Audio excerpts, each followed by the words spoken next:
함께 기도하겠습니다. 사랑해 주님, 주님께서 우리 이 자리 가운데 예배자로 부르셨고 우리 예배를 기뻐 받으시는 줄로 믿습니다. 예배하는 이 시간 우리 생각과 마음 주님께서 주장하여 주시고 피곤한 육신 가운데는 쉼을 허락하시고 영혼 가운데 생명의 말씀을 부어주셔서 아버지 하나님 이 시간 하나님께로 더욱더 깊게 또 열심히 달려나갈 수 있는 제자된 우리 될 수 있도록 주님 말씀 가운데 역사하여 주시옵소서. 감사하며 예수님의 이름으로 기도드립니다. 아멘. 할렐루야. 네, 오늘 오후 예배 가운데 나오신 성도 여러분을 예수님의 이름으로 축복합니다. 우리가 예수님의 제자된 모습으로 살아가길 원하고 또 그렇게 리더가 되는 것 좀 부담스럽게 여겨질 수 있겠지만 하나님이 함께 하시면 우리 안에 모든 것이 가능하게 이루어질 줄로 믿습니다. 특별히 무엇보다 오늘 순종과 헌신으로 나간 우리 남전도 연합회 각 남전도회에 이제 각 리더이신 분들이 모이신 거잖아요. 각 전도회 모이시는 곳곳마다 공동체마다 또 가정마다 또 일하시는 그 직장과 모든 가시는 곳마다 하나님이 함께 하셔서 하나님의 능력이 나타나시기를 축복합니다. 여러분 혹시 리더를 내가 해보고 싶었다, 난 너무 하고 싶다라는 마음 품어보신 적 있으십니까? 그러신 적은 없으신가요? 아니면은 떠밀려서 이 사람이 했으니까 다음 내 차례네, 아니면은 다 안 한다고 하니 내가 해야겠네 라는 식으로 떠맡아서라도 해보신 적 있으신가요? 이상하게 리더라는 자리는 하고 싶어 하는 사람도 종종 있기는 하지만 참 많은 사람들이 부담스러워하는 자리이기도 합니다. 왜냐하면 그 가운데에서 무언가를 누리고 혜택을 받기보다 뭔가 내가 깎여나가고 수고스럽고 내가 헌신하고 봉사해야 된다는 이미지가 있기 때문이죠. 제가 처음으로 리더라던가 앞에 서는 사람에 대해서 인식하고 내가 한번 서고 싶다라는 생각을 처음 해봤던 것은 사실 학교 다닐 때였습니다. 학교 다닐 때 그렇게 반장이 제 나이 때는 멋있어 보이는 거예요. 뭔가 항상 앞에 서서 이야기를 하고 소심한 제 성격에 앞에 서지 못하는 제 마음에 내가 저걸 하면 나도 저렇게 성격이 좀 바뀔 수 있지 않을까, 저 앞에서 말할 수 있지 않을까라는 생각에 부러워하기도 했지만 아쉽게도 초등학교, 중학교, 고등학교 12년 동안 반장은 한 번도 못 해봤어요. 좀 아쉽죠. 하고 싶다고 할 수 있는 게 아니더라고요. 그런데 제가 고등학교 갔을 때 일인데 제가 미션스쿨이었습니다. 서울에 있는 미션스쿨을 다니는데 기독교 학교다 보니까 하루 아침 학업 일과를 시작하기 전에 10분 동안 경건회를 해야 됐어요. 근데 반에서 경건회를 하려면 찬양을 부르고 기도하고 말씀을 읽고 해야 되는데 누군가는 그걸 맡아서 해야 되는데 아무도 안 하려고 하는 거예요.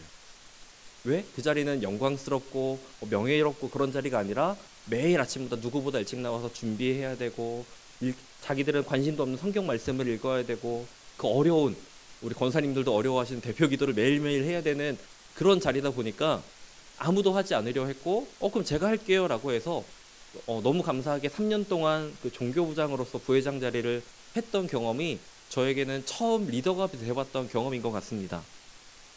처음에는 분위기에 휩쓸리기도 했고 상황에 밀리기도 했고 리더를 했지만 처음에 너무 기뻤죠. 나도 앞에 설 수 있구나. 그런데 시간이 지나다 보니까 부담도 되고 그 아침에 한 번이라도 조금 내가 늦게 일어나고 지각을 하면 그 하루 일과가 시작되지 않고 하루하루 반 학생들의 경건회를 제가 망쳐버리는 거기 때문에 너무 큰 부담이 되더라고요.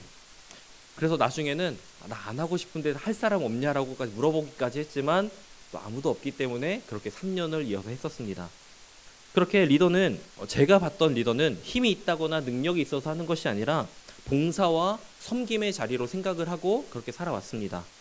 근데 학교라는 울타리를 나와서 세상을 보니까 세상의 리더는 힘이 있어야 되고요. 능력이 있어야 리더의 자격을 갖추었다. 리더로서 이름이라도 내밀 수 있겠더라고요. 그래서 힘과 능력을 키워야지만 리더의 자리에 설 수 있다고 가르칩니다. 물론 리더라는 사람은 어떤 문제가 생겼을 때 문제를 해결해야 되고 방향을 제시해줘야 되는 역할을 하기 때문에 지혜라든가 능력이 반드시 필요합니다. 아무런 능력이 없는 사람이 머리를 맡으면 그 공동체는 문제가 생기겠죠. 그런데 이 세상에서는 그 리더가 그 능력이 전부라고 이야기를 하는 거예요.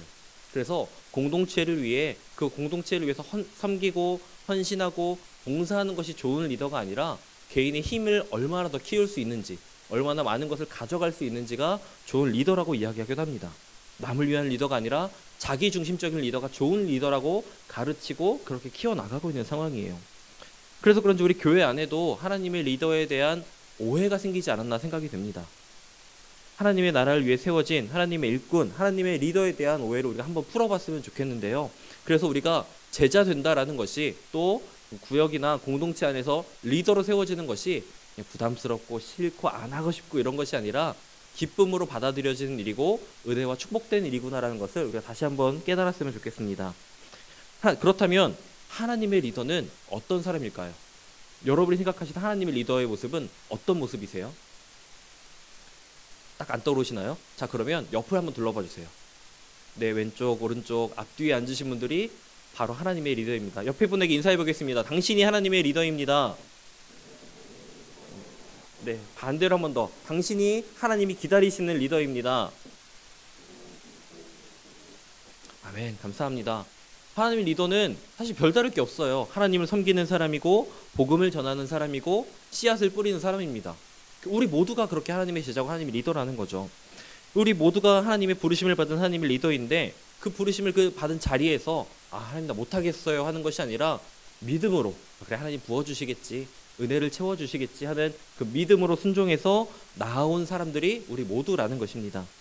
사회에서는 자기 영역에서 말씀대로 책임을 감당하는 사람이고 구체적으로 교회 안에 들어오면 직분을 가진 사람일 수도 있고 하나하나 부서에서 봉사하는 사람이 될 수도 있고 또 이따가 우리 구역 섬김이 모임을 할 텐데 구역장 강사로 세움을 받은 구역의 리더가 될 수도 있습니다. 또 여러분 우리는 기억해야 됩니다. 하나님을 섬기는 하나님의 리더는 하나님을 섬기면서 하나님이 보여주시는 그 길과 방향을 공동체 안에서 함께 나누는 사람인 거예요. 내 힘과 능력이 어떠한 것이 아니라 하나님이 보여주시면 그걸 그대로 흘려보내고 전하는 사람이 하나님의 리더라는 것입니다. 주님으로부터 인도받는 사람이고 그 길을 주님과 함께 걷는 사람이에요. 그러니까 리더라고 해서 너무 대단한 힘과 능력이 있어야지만 할 수 있는 것이 아니기 때문에 뭐 구역장이나 강사 아니면 전도회 회장이라던가 이런 권유와 제안이 올 때 나는 바빠요, 나는 능력이 없어요가 아니라 내가 맡으면 하나님이 능력을 채워주실 것을, 하나님이 시간을 열어주실 것을 기대하는 마음으로 순종하는 믿음이 생기셨으면 좋겠습니다. 어렵죠. 네, 아멘 소리가 작은 걸 보니 아직은 조금 어려운 것 같습니다. 여러분은 예수님께서는 여러분을 제자로 부르셨습니다. 또 우리를 제자로 세워 가실 거예요. 예수님 때에 예수님은 제자들을 부르셨습니다. 그리고 제자들을 찾고 부르실 때의 기준은 좋은 학벌, 좋은 경제적인 상황 이런 것이 아니었습니다. 개인의 능력이 아니라 그저 은혜로 불러주신 거예요. 그리고 그 제자들을 가르칠 때도 항상 세상이 세운 기준, 세상에 맞추는 것이 아니라 예수님께서 하나님의 길로 그들이 바로 설 수 있도록 하나님의 나라를 세워가는 일꾼이 될 수 있도록 세상과는 구별된 존재들로 그들을 세워가셨습니다. 그래서 복음서 내내 그 제자들과 함께 계시고 찾아가시고 먹이시고 살피시는 모습을 보여주세요. 삶으로 가르치신 것이지요. 많은 기적을 보이시고 하나님 나라를 전파하셨지만 그 여러 가지 모습 중에 가장 중요한 원리는 결국 함께 하는 것이었습니다. 함께 하는 것. 그냥 말로만 가르치는 것이 아니라 삶으로 보이셨고 어떤 모습으로 행해야 되는지 어떤 대상에게 찾아가야 되는지 직접 몸으로 보이셨던 것이 예수님의 함께함의 그 리더십이었습니다. 제자들이 늘 주님과 함께 있게 하셔서 늘 동행하는 삶으로 부르셨고요. 그렇게 함께하며 배우고 가르친 그 제자들을 세상으로 보내서 복음을 전하기도 하셨습니다. 예수님과 분리되어 사역을 이루어야 하는 제자들에게 예수님은 너희가 무엇을 말해야 하는지는 성령이 가르쳐 주실 것이다. 겁먹지 마라, 두려워하지 말라라고 그들을 격려하고 내보내셨고요. 또 병자들을 고치고 귀신을 내어쫓는 권능의 일을, 하나님의 능력이 반드시 필요한 그 일 또한 제자들에게 맡기셨고 제자들은 그 일을 수행해냈습니다. 예수님의 이름에 의지해서 모든 메인 것들을 풀게 하셨어요. 그것의 원리는 예수님이랑 몸은 분리되어 있을지언정 우리가 하는 일이 결국 예수님의 능력으로 하는 일이다. 내 안에 예수님의 힘과 능력이 있기 때문에 이 일을 할 수 있다는 것을 제자들이 경험하고 깨닫게 되기를 원하셨던 것입니다. 그래서 당시 예수님의 마음, 그 삶의 모습, 그 사역의 모습들을 보면 아무도 함께 하려고 하지 않는 이들을 찾아가시는 거예요. 그리고 같이 밥을 먹고 누구도 기억해 주지 않고 불러주지 않는 그 이름을 불러주시면서 상한 몸과 마음을 어루만져 주시고 슬픔에 공감하며 눈물을 흘려주셨습니다. 이런 것들을 다른 이 유대 전통 안에서는 배척당하고 무시당하던 사람들이었지만 예수님은 그들에게 찾아가서 직접 그들을 사랑으로 품고 섬기는 사역을 이루어 가신 거예요. 이미 차고 넘치는 사람들에게 찾아간 것이 아니라 항상 부족과 결핍으로 사랑과 관심이 필요한 이들을 찾아가셨고 제자들 또한 그 길을 가기를 가르치셨던 것입니다. 그래서 예수님이 제자들과 함께 하시면서 어떠한 리더로서의 권위로 제자들을 힘으로 휘두르신 것이 아니라 먼저 사랑하고 섬기고 낮아짐의 원리로서 그들을 가르치셨어요. 상처받고 소외된 사람들은 예수님을 찾아와서 그분을 만나고 예수님을 만날 때에 위로받고 삶이 완전히 회복되고 변화되는 것을 보여줍니다. 내가 가진 힘의 권위를 가지고 위에서 휘두르면 다른 사람의 삶이 변하긴 하겠죠. 상처받고 주저앉고 고통 가운데 들어가겠지만 그 힘을 휘두르신 것이 아니라 사랑으로 품어주시고 섬겨주셨더니 무너진 삶은 회복이 되고요. 그들이 새로운 삶으로 나아갈 수 있는 힘과 용기와 능력을 얻어나가는 것을 보여주었습니다. 예수님이 직접 삶으로 보여주신 것이지요. 그래서 예수님이 보여주신 제자의 그런 리더로서의 삶의 권위의 모습은 힘을 휘두르는 것이 아니라 더 좋은 능력과 가치를 가지고 품는 것이 아니라 사랑과 섬김을 통해 권위를 세워가면서 진리의 복음을 전하셨던 것입니다. 그러면 그 리더가 되기 위해서 우리는 어떻게 훈련을 해 나가야 될까요?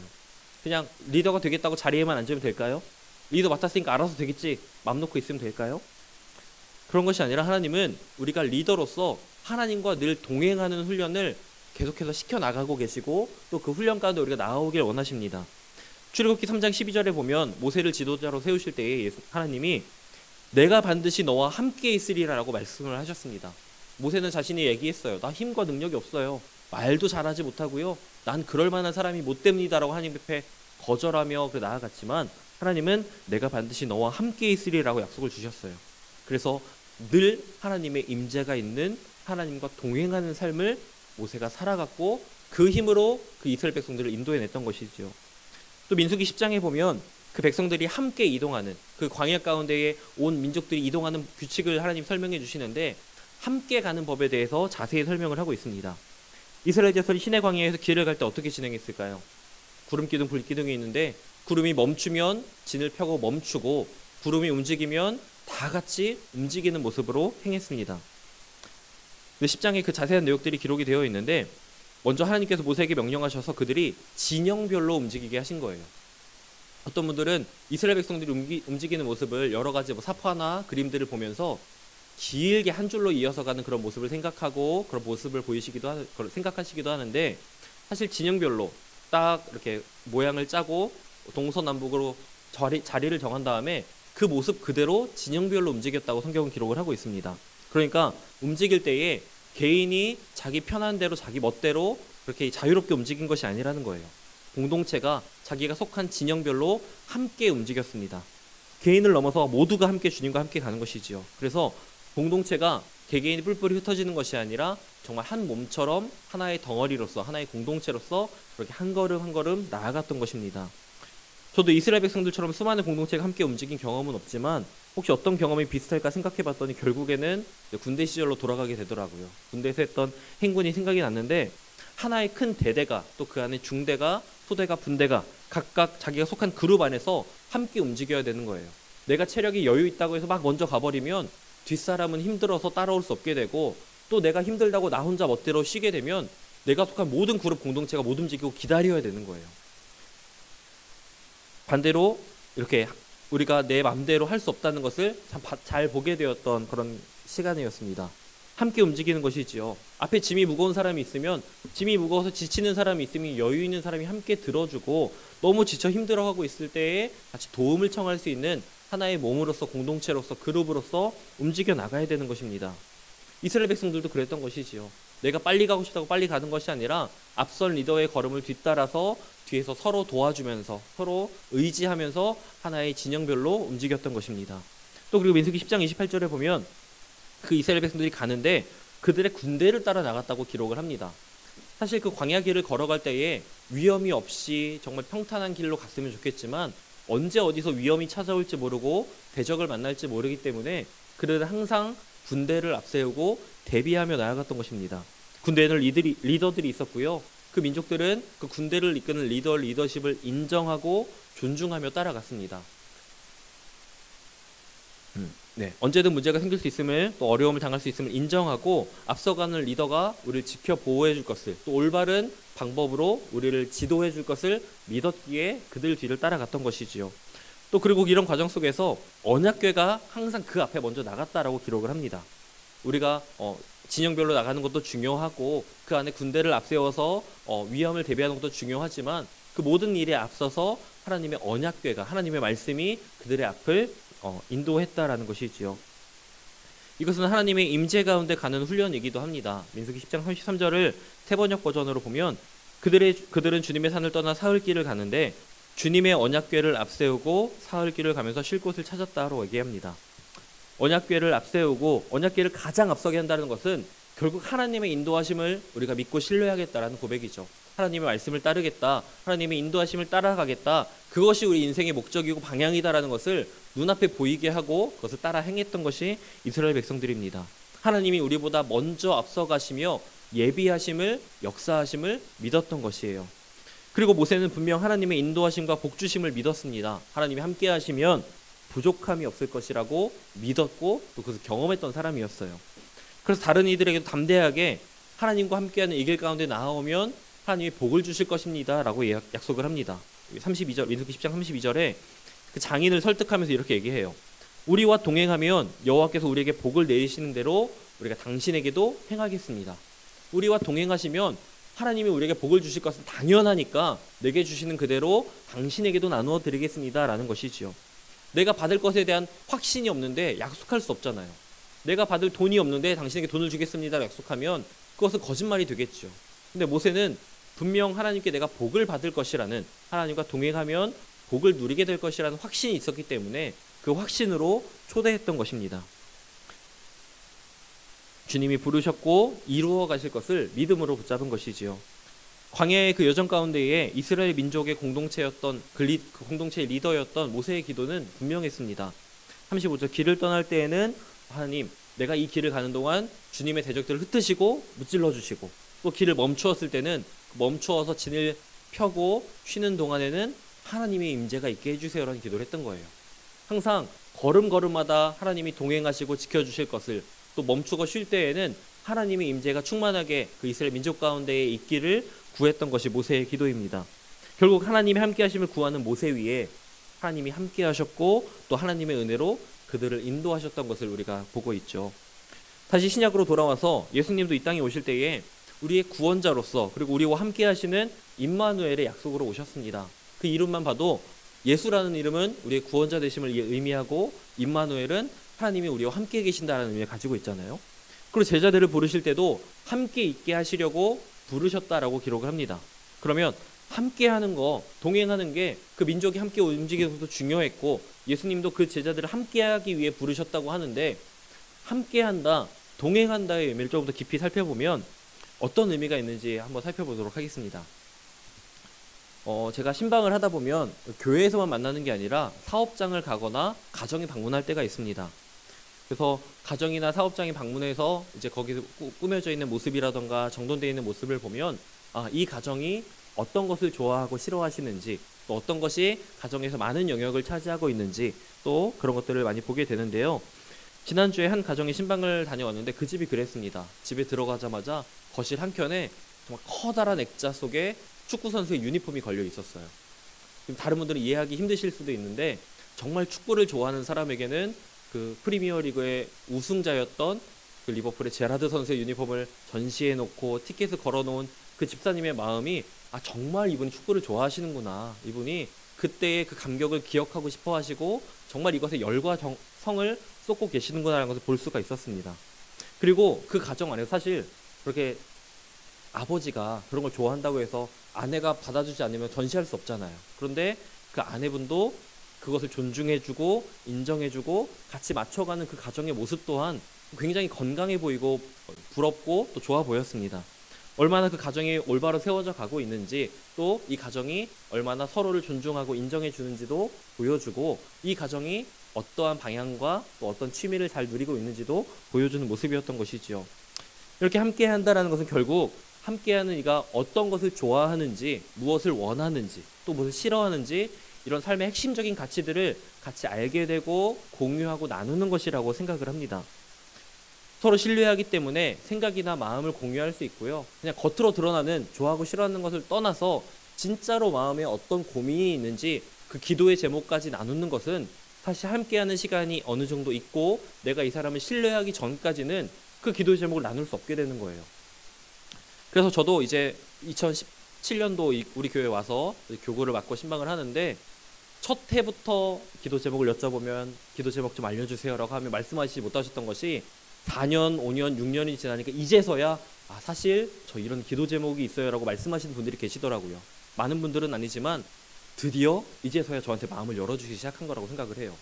이제서야 이 김태환 목사를 믿을 수 있게 되신 거죠. 오래 걸렸습니다. 그런데 그 시간이 걸리면서까지 그분의 닫혀있던 마음이 열리기까지 같이 기도하고 생활하고 함께하는 시간이 있었기 때문에 그래도 이제는 믿을 수 있다. 그래도 내 속마음까지, 내 속사정까지 얘기할 수 있다라는 마음이 생기셨으니까 그것을 공유해 줄 수 있으셨다고 생각을 합니다. 이렇게 우리는 서로 신뢰할 때에 내 속 깊은 것까지, 다른 사람에게 보여주고 싶지 않은 것까지도 함께 나눌 수 있게 되는 것이지요. 그럼 주님과 함께 살아가는 우리의 삶은 어때야겠습니까? 주님이 무엇을 좋아하시는지 싫어하시는지, 또 주님이 어떤 모습으로 사셨고 또 우리 가운데 어떻게 살아 역사하시는지 우리가 알고 기억해야 되지 않겠습니까? 그리고 나와 그분과의 관계에서 그분의 생각과 마음을 공유하고 신뢰 가운데에 그분을 따라 순종의 삶을 살아나가는 것, 그것이 하나님이 원하시는 함께하는 제자고 함께하는 리더의 모습이라고 저는 생각합니다. 하나님의 리더는 결국 나를 사랑하고 품어주는 이에게, 함께하는 이에게 순종하는 사람이고요. 결국 예수님께 순종하고 하나님께 순종하며 나아갈 때에 내 모습이 내가 리더가 되고 싶지 않았는데 이미 리더의 모습으로 세워져 가고 있다라는 것이죠. 여러분, 우리 모두가 속한 공동체, 우리 서양교회 안에서 우리 서로가 서로의 지체 가운데 서로의 상황을 알게 되고 또 서로 품고 중보하는 우리 함께하는 제자, 함께하는 리더로 세워져 가기를 주님의 이름으로 축복합니다. 왜냐하면 여러분이 하나님의 분명한 리더로 선다는 것, 하나님의 리더로 세워진다는 것은 그 삶 가운데에 이미 하나님의 동행을 우리가 누리고 있기 때문입니다. 내가 리더로 서는 것이 두렵거나 제자가 되는 것이 아직까지 어렵게 느껴지신다면 더욱더 하나님의 동행하심을 원하시고 또 구하셨으면 좋겠어요. 내 안에 하나님이 가득 채워지면, 내 삶에 하나님이 가득 채워지면 다른 사람은 하지 말라고 말려도 하나님의 일을 하기 위해 자원하고 섬기고 헌신하며 봉사하게 되기 때문입니다. 여러분 가운데에 있는 예수님의 모습을 통해 배운 그 제자의 모습을, 그 삶의 방향성을 사람들에게도 알려주세요. 그리고 세상의 가치와 하나님 나라의 가치를 분별할 수 있는 우리에게 주신 영적인 분별력을 사람들에게도 공유해 주세요. 그리고 나를 위한 기도로 하루를 채우는 것이 아니라 남을 위한 기도로, 내 옆에 있는 사람을 위한 기도로 또 하루를 가득 채워보세요. 억지로 하는 것이 아니라 남보다 먼저 앞서서 순종하고 헌신하면서 채우시고 이루시는 하나님을 경험하셨으면 좋겠습니다.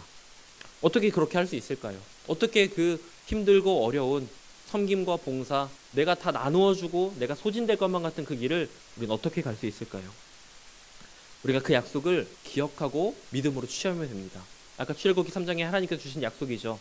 모세에게 주신 약속이지만 우리에게 주신 약속입니다. 내가 너와 반드시 함께하리라. 하나님은 그 약속부터 지금까지 우리와 함께 하셨고 지금 이 순간에도 우리와 함께 하시며 앞으로도 영원히 함께 하실 줄로 믿습니다. 주님과 함께하는 자로 우리를 부르셨습니다. 오늘 결단의 찬양을 함께 불렀던 그 하나님의 부르심 찬양 가사 기억하십니까? 로마서 11장 29절에 하나님의 은사와 부르심에는 후회하심이 없느니라라는 그 말씀을 가지고 만들어진 찬양이에요. 신실하신 하나님이 나를 부르셨고 그 하나님의 부르심에는 후회하심도 실수도 없다라는 거예요. 우리 소양교회 성도로 부르셨는데 집사로, 권사로, 장로로, 또 목사로, 전도사로 이렇게 부르셨는데 그 부르심 가운데에 실패도 후회하심도 없다라는 것입니다. 그리고 그 주님의 뜻과 계획을 우리가 다 알 수 없지만 감사와 순종으로 나아갈 때에 주님이 도우시고 이루어 가실 것을 우리가 믿고 나아가는 것이죠. 또 가장 좋은 길로, 완전한 길로 이끄시는 그 주님을 우리 믿음으로써 함께하는 제자, 또 리더의 삶을 살아낼 수 있게 하신다라는 거예요. 왜? 주님이 부르시고 주님이 세우셨기 때문에. 내가 제자되는 것을 원하지 않았지만, 예수님 알기 전에는 제자되는 것이 정말 싫었지만 예수님을 알게 되니 예수님을 따를 수밖에 없고 그분을 따르니 내 삶은 제자의 삶이 되고 그 제자로 살아가다 보니 하나님의 능력이 예수 그리스도가 내 안에 충만해져서 다른 사람 앞에 설 수 있는 영적인 리더의 자리까지 하나님이 세워가신다라는 거예요. 내 힘이 아니라, 내 능력이 아니라 하나님의 임재 가운데 말입니다.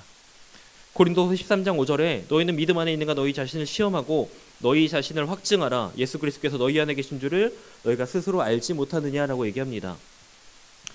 여러분이 예수님을 주님으로 고백하고 또 하나님을 아버지로 고백하고 또 내 삶 가운데 충만한 하나님의 은혜를 깨달으며 살아가신다면 이미 여러분 안에 하나님은 함께하고 계시고 살아계신 예수님을 경험하고 살아가고 계신 것입니다.